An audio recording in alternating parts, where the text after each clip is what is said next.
तो आप लोगों का वेलकम है स्ट्रक्चर एकेडमी में और ये हमारा सेकंड लेक्चर है जो कि आरसीसी का है। और आज के इस वीडियो में हम nominal cover and clear cover के बारे में डिस्कशन करेंगे। ऑलरेडी एक वीडियो मैंने आप लोगों के साथ मतलब कि अपलोड कर दिया है यूट्यूब पे एंड जाके आप उसे चेकआउट कर सकते हो। उसमें बेसिकली बेसिक कॉन्सेप्ट डिस्कस किए गए थे, ठीक है। एंड हो सकता है आप लोग को पता हो और ये थोड़े बहुत एडवांस कॉन्सेप्ट थे जो कि उस वीडियो में डिस्कस किया गया था। नाउ अब जो हमारा यहाँ पे टारगेट है वो है नॉमिनल कवर का और आज की इस वीडियो में हम ये कवर करेंगे। तो first of all nominal cover या क्लियर कवर कहते किसे हैं, ये कहीं ना कहीं काफ़ी बड़ा क्वेश्चन है।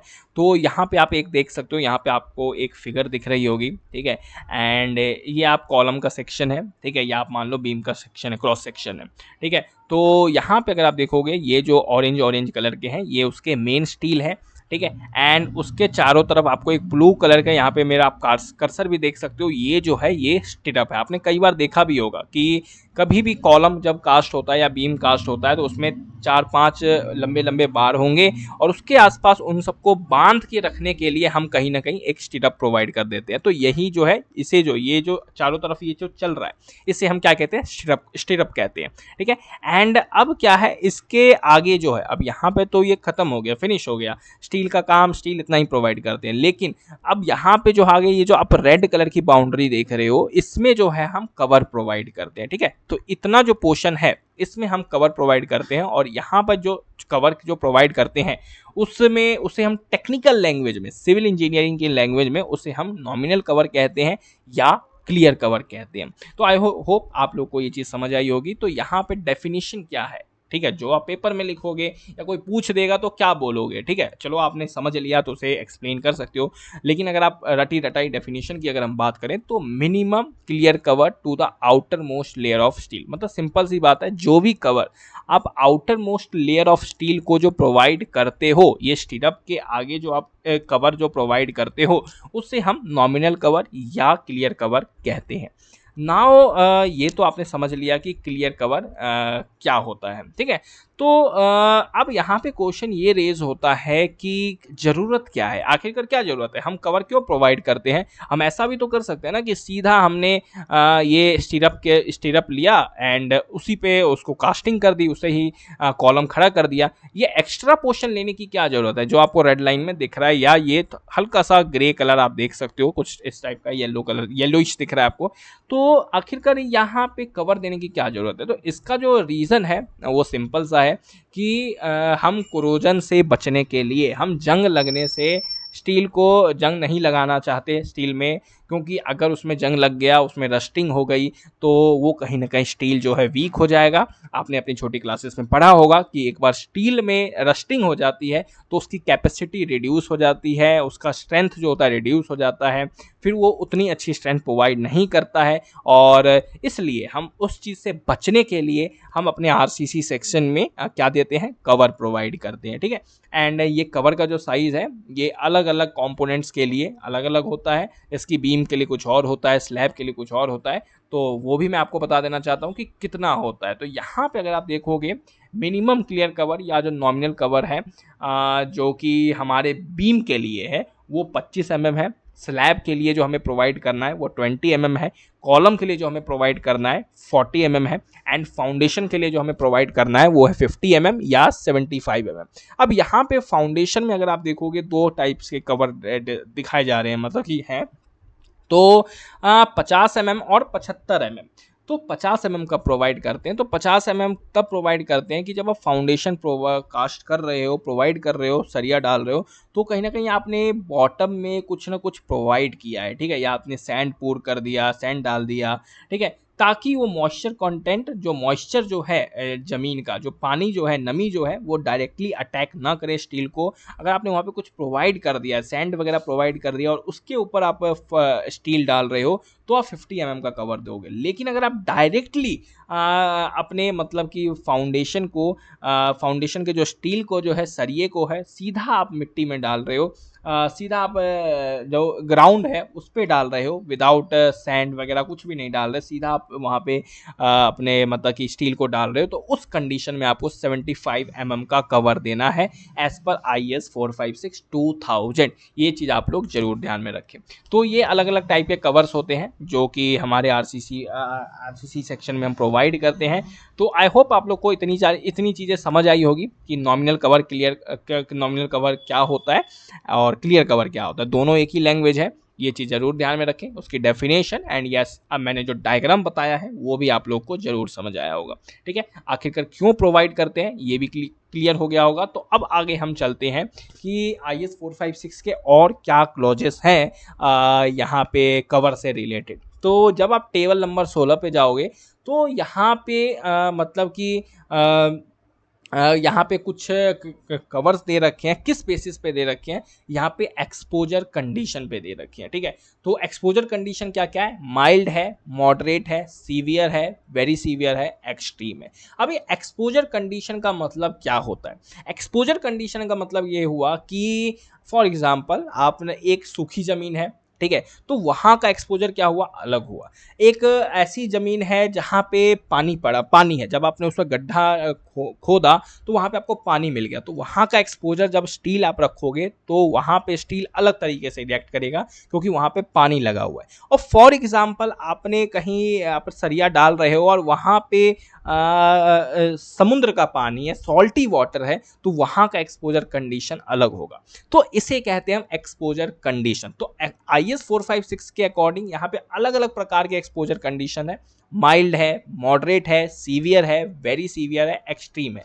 अब IS 456 में ये भी बता रखा है कि कौन से एक्सपोजर कंडीशन को हम माइल्ड कहते हैं, कौन से एक्सपोजर कंडीशन को मॉडरेट कहते हैं। तो अगले पार्ट मतलब कि स्लाइड में मैंने ये डाल रखा है जो कि टेबल नंबर 3 में IS 456 में एक्सप्लेन्ड है, और पेज नंबर 18 पे आप जाओगे तो ये चीज़ आपको मिल जाएगी। तो यहाँ पे एनवायरनमेंट कंडीशन दे रखा है आपको और एक्सपोजर कंडीशन दे रखा है। तो एक्सपोजर कंडीशन माइल्ड में जो है, अगर आप यहाँ पे पढ़ोगे तो माइल्ड में यहाँ पे पढ़ सकते हो, concrete surface protected against weather और aggressive condition except those situated in coastal area. तो काफ़ी सिंपल लैंग्वेज है, ज़्यादा कोई कॉम्प्लेक्स नहीं, अगर आप पढ़ोगे तो आपको समझ आ जाएगा। तो यहाँ पे वही है कंक्रीट सरफेस जो कि प्रोटेक्ट है किससे, बचे हुए वेदर या एग्रेसिव कंडीशन। मतलब कि यहाँ पे जो वेदर का जो कंडीशन है उतना एग्रेसिव नहीं है, नॉर्मल सिचुएशन है। ठीक है, तो उस कंडीशन को माइल्ड कहते हैं। ठीक है, तो दूसरा कंडीशन क्या है हमारा, मॉडरेट है। तो मॉडरेट में जनरली क्या होता है कि यहाँ पे जो स्ट्रक्चर है वो या तो एक्सपोज टू रेन है, ठीक है, लेकिन ज़्यादा बारिश नहीं होती है वहाँ पे, ठीक है, या आपका जो स्ट्रक्चर है वो continuously under normal water, normal पानी में है, पीने वाला पानी जो है उसमें है, या अगर आपका स्ट्रक्चर जो है कोस्टल एरिया में है तो कहीं ना कहीं वो प्रोटेक्टेड है सॉल्टी एयर से। तो इस टाइप के मतलब कि कंडीशन को हम मॉडरेट कहते हैं। एंड सीवियर कंडीशन में क्या आ जाता है, तो सीवियर कंडीशन में जो है जनरली ऑल्टरनेट जब वेटिंग एंड ड्राइंग होता है वाटर के साथ। अब जनरली क्या हुआ, फॉर एग्जांपल आपका सरिया है, रीबार है, और उस पर कभी पानी आ जा रहा है, फिर कुछ दिनों बाद फिर पानी गायब हो जा रहा है, तो जब ऑल्टरनेट वेटिंग एंड ड्राइंग होगा तो रस्टिंग के चांसेस काफ़ी ज़्यादा बढ़ जाते हैं। ठीक है, तो उस केस को हम सीवियर कंडीशन में ले लेते हैं। या कुछ एरिया में कुछ ज़्यादा ही बारिश हो रही है तो उसको भी हम सीवियर कंडीशन में लेते हैं। ठीक है, अगर आप कोई कोस्टल एरिया में, कोई समुद्री इलाका में आपका कोई स्ट्रक्चर है तो उसे भी हम कंडीशन को, उस एनवायरनमेंट कंडीशन को हम सीवियर ले लेते हैं। ठीक है, एंड अगर कंक्रीट जो है आपका कंप्लीटली इमर्स्ड है, डूबा हुआ है समुद्र के अंदर, समुद्र के पानी के अंदर, तो भी उस कंडीशन को सीवियर कंडीशन में ले लेते हैं। तो इन सारी बातों को आप लिख सकते हो, यहाँ पे स्लाइड में मेंशन नहीं है। ठीक है, जो चीज़ मैं बोल रहा हूँ वो चीज़, तो आई होप आप लोग को समझ आ रही होगी। एंड वेरी सीवियर कंडीशन क्या होगा, तो वेरी सीवियर कंडीशन होगा जैसे कि सी वाटर में ही एक्सपोज आपका कंडीशन है। ठीक है, एंड वही पानी आ रहा है जा रहा है, उस टाइप का कुछ है। यहाँ पे आप पढ़ सकते हो concrete surface expose to sea water spray. ठीक है, तो सी वाटर स्प्रे मतलब कि या टाइट्स वगैरह कुछ इस टाइप की आ रही है तो तब वेरी सीवियर कंडीशन हो जाता है। ठीक है, और इन कॉन जिसकी कुछ अंडरग्राउंड एग्रेसिव सब सॉइल वाटर, कुछ ज़्यादा ही पानी का क्वालिटी ख़राब है, ठीक है, तो इस कंडीशन में हम वेरी सीवियर लेते हैं, या वहाँ पे फ्रीजिंग कंडीशन है तो तब भी हम वेरी सीवियर कंडीशन लेते हैं। एंड एक्सट्रीम कंडीशन कब लेते हैं, जब कोई मेंबर टाइडल जोन में हो, ठीक है, तो हम एक्सट्रीम कंडीशन लेते हैं। या कभी जब भी कोई स्ट्रक्चर या मेंबर जो है हमारा वो क्या हार्मफुल केमिकल्स के कांटेक्ट में रहता है, तो एक्सट्रीम कंडीशन लेते हैं। तो टेबल नंबर 3 IS 456 पेज 18 के अकॉर्डिंग ये कुछ कंडीशंस हैं जो कि कहीं ना कहीं आपको आपके एनवायरनमेंट कंडीशन के अकॉर्डिंग कहता है कि आपको जो कवर सेलेक्ट करना है वो आप लोग को अपने एनवायरनमेंट कंडीशन के अकॉर्डिंग सेलेक्ट करना है। ये चीज़ आप लोग जरूर ध्यान में रखें। और यहाँ पे कंडीशंस भी काफ़ी सारी बता रखी है हमें, ठीक है। तो यहाँ पे अगर हम देखें तो अगर आपका एक्सपोजर कंडीशन माइल्ड है, ठीक है, तो आपका मिनिमम क्लियर कवर जो होना चाहिए वो IS 456 के अकॉर्डिंग 20 mm होना चाहिए।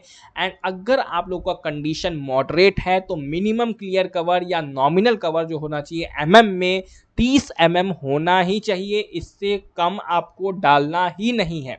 एंड अगर आपका कंडीशन सीवियर है, ठीक है, तो आपका मिनिमम कवर कितना होना चाहिए, 45 mm होना चाहिए। एंड अगर आपका कंडीशन वेरी सीवियर है तो मिनिमम क्लियर कवर कितना होना चाहिए या नॉमिनल कवर 50 mm होना चाहिए।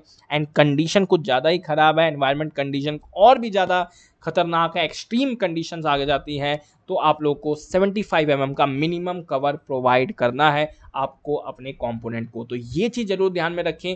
तो क्योंकि IS 456 अब कवर को क्या करता है, एक्सपोजर कंडीशन के अकॉर्डिंग मतलब कि डिफाइन करता है। उन हर एक्सपोजर कंडीशन के लिए अलग अलग कवर का हर कवर को अलग अलग मतलब कि अलग अलग वैल्यूज दे रहा है। ये चीज़ आप लोग जरूर ध्यान में रखें।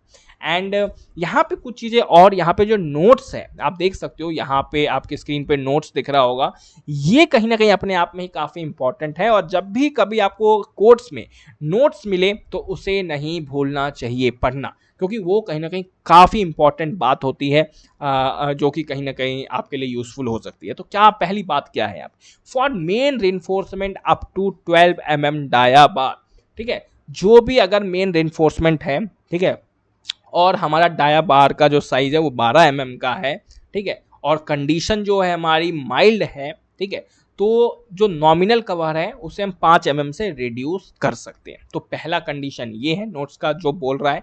एंड दूसरा कंडीशन क्या है, अनलेस स्पेसिफाइड अदरवाइज, अगर स्पेसिफाई नहीं किया गया कुछ भी, तो एक्चुअल कंक्रीट कवर जो होना चाहिए should not deviate from the required nominal cover by +10 mm या 0 mm। इस लाइन का मतलब ये है कि जो आपका क्लियर कवर जो है, ठीक है, फॉर एग्जांपल आपकी कंडीशन माइल्ड है तो आप कितना कवर दोगे, मिनिमम 20 mm दोगे, ठीक है, ठीक है। तो अब फॉर एग्जांपल आप सोच रहे हो कि क्या हम इस कवर को डिक्रीज कर सकते हैं, क्या 20 की जगह मैं 10 दे दूं, तो IS 456 कहता है कि आपको 20 की जगह 10 आप नहीं दे सकते हो, आपको कम से कम 20 तो देना ही है। घटा आप बिल्कुल भी नहीं कर सकते हो, घटाना है ही नहीं।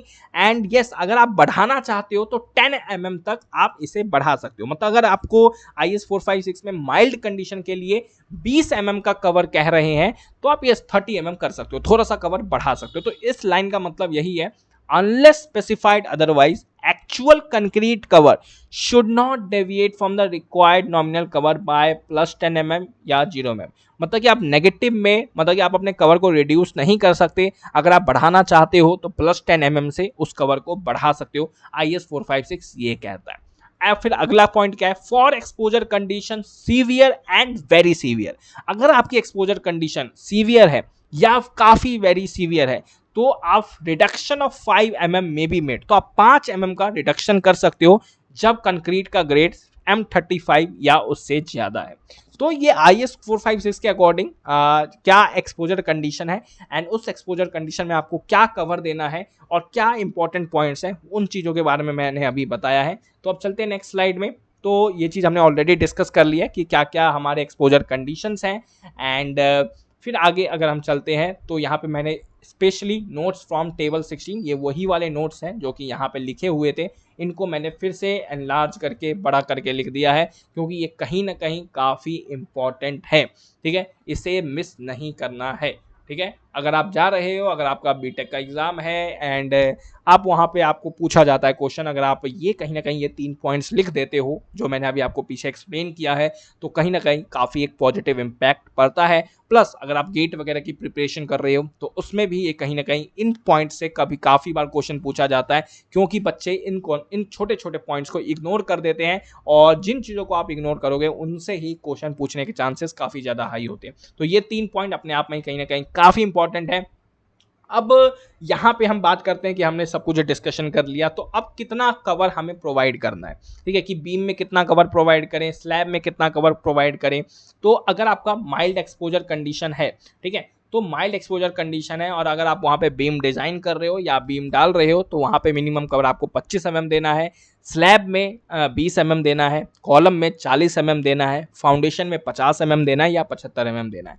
अब ये 50 और 75 का क्या रिलेशन है, तो ये 2 कवर क्यों मेंशन है जनरली, मतलब कि हमारे कोड में या जो फॉलो किया जाता है ऑन साइड, तो 50 हम तब करते हैं जब हमारा जो फाउंडेशन है डायरेक्टली एक्सपोज्ड है, डायरेक्टली एक्सपोज नहीं है ग्राउंड को। ठीक है, मतलब कि आपने स्टील को कुछ ना कुछ मतलब कि जैसे कि सैंड डाल दिया उसे डालने से पहले, ताकि मॉइस्चर डायरेक्टली अटैक ना करे आपकी स्टील को।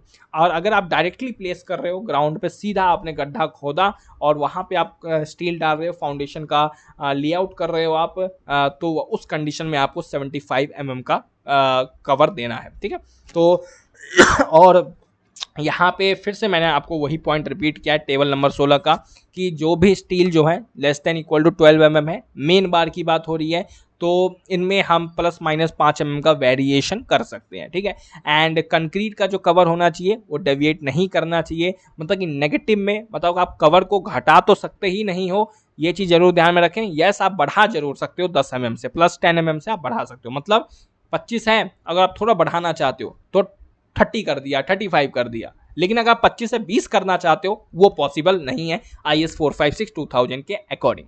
नाउ अगर हम चलें नेक्स्ट स्लाइड पे, तो ये एक कहीं ना कहीं काफ़ी इंपॉर्टेंट टेबल है, एंड ये इस लेक्चर का लास्ट कॉन्सेप्ट है। अब ये क्या है, तो अगर आप देखोगे पीछे, अगर हम चलते हैं, तो मैं आपको पीछे लेके चलना चाहता हूँ, वेट फॉर अ सेकेंड, पीछे नहीं अब आगे चलेंगे हम। तो यहाँ पे अगर आप देखोगे IS 456 में भी क्या लिखा गया था, अभी मैंने आप लोगों को बताया भी था कि अगर आपका माइल्ड एक्सपोजर कंडीशन है तो मिनिमम कवर आप कितना दे सकते हो, 20 दे सकते हो, मिनिमम तो इतना देना है। अगर मॉडरेट है तो 30 दे सकते हो, सीवियर है तो 45 दे सकते हो, वेरी सीवियर है तो 50 दे सकते हो, एंड एक्सट्रीम कंडीशन आ जाती है तो 75 mm का मिनिमम कवर देना है। तो ये टेबल उसी चीज़ के लिए है कि यहाँ पे मैंने क्या एक्सप्लेन कर रखा है, member, slab, beam, column, foundation, और mild condition, moderate condition, severe condition, very severe condition and extreme condition. अब माइल्ड कंडीशन में तो हमने पढ़ा था अभी पीछे, अगर आप जाके देखोगे हमने क्या पढ़ा था, माइल्ड एक्सपोजर कंडीशन के लिए हमने बीम का कितना कवर दे सकते हो, स्लैब के लिए कितना कवर दे सकते हो, कॉलम में कितना कवर दे सकते हो, फाउंडेशन में कितना कवर दे सकते हो, उनके बारे में हमने पढ़ा था। लेकिन अब जब आपकी कंडीशन बदल जाती है तो कितना कवर देना है, तो माइल्ड के लिए तो हमने सेम लिखा, लेकिन मॉडरेट में जो मिनिमम कवर IS 456 अलाउ करता है वो 30 mm करता है। तो यहाँ पे 20 mm आप प्रोवाइड आप कर ही नहीं सकते हो मॉडरेट कंडीशन में, क्योंकि स्लैब में हम माइल्ड में 20 तो देते हैं, लेकिन जब आपकी एक्सपोजर कंडीशन मॉडरेट हो जाए तो वहाँ पे आप 30 mm दोगे। सेम कंडीशन बीम के लिए 30 mm आप दोगे, एंड यस कॉलम का 40 चलेगा, फाउंडेशन का 50 चलेगा, कोई दिक्कत नहीं है। नाउ जब आप कंडीशन आपकी सीवियर हो जाती है, तो सीवियर में मिनिमम कवर कितना है, 45 mm है। तो स्लैब में आप 20 नहीं दोगे, 30 नहीं दोगे, 45 दोगे। क्यों दोगे 45 mm? बिकॉज IS 456 कहता है कि सीवियर कंडीशन में आपको मिनिमम कवर कितना देना है, 45 mm देना है। बीम में भी आप 45 दोगे, ना ही 25 दोगे ना ही 30 दोगे। कब दोगे 45? जब सीवियर कंडीशन है। कॉलम में 45, अब 40 से 45 बढ़ गया। क्यों बढ़ गया?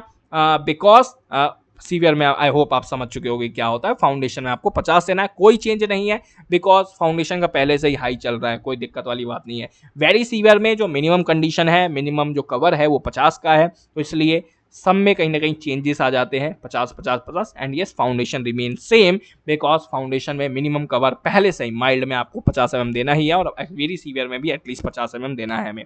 नाउ एक्सट्रीम कंडीशन की अगर हम बात करें, तो जो स्लैब है उसमें 75 mm मिनिमम कवर आप प्रोवाइड करोगे, बीम है उसमें 75 mm प्रोवाइड करोगे।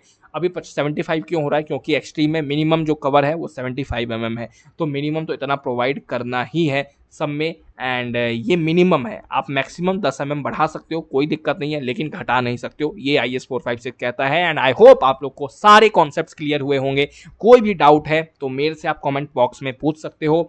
एंड यस, बहुत ही जल्द मैं एक टेलीग्राम चैनल लॉन्च करूंगा जिस पे मैं आप लोग को ये PPT शेयर कर दूंगा, ताकि आप लोग इस PPT से रिवाइज कर सकते हैं फ्यूचर में अपने पेपर्स के लिए, अपने एग्जाम्स के लिए। आई होप आप लोग को सारे कॉन्सेप्ट्स क्लियर हुए होंगे।